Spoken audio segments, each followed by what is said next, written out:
yesterday and raked it in, get some of the grass out of there. Gonna plant the field peas over there or in here.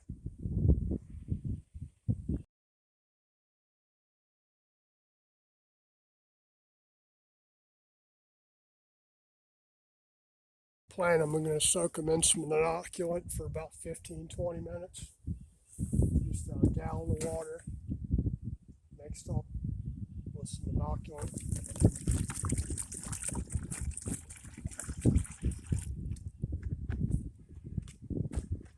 That's all the peas I got left, so we'll plant those to begin with.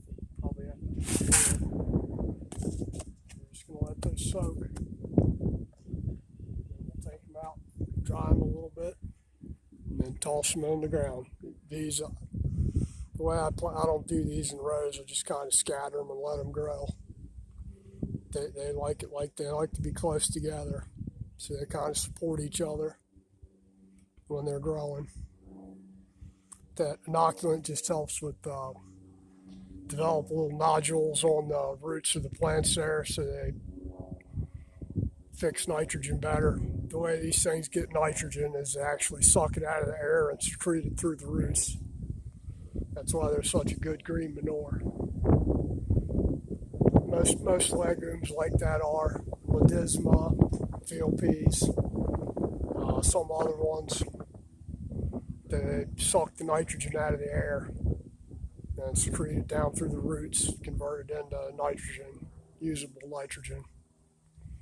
But we'll let those soak and come back to it. Pea mixture that was setting in the inoculant with a little bit of water. Just going to toss these on the ground.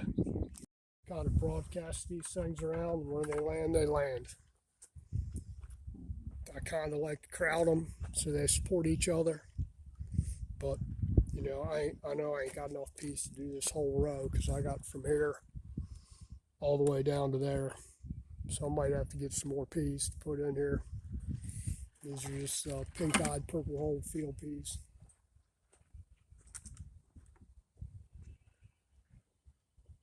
Watering in and see how they go. I'll get some more somewhere. They should have them local at seed. Probably Medlin and Norman has them. Southern states or something like that. We'll find some. Let's water these in.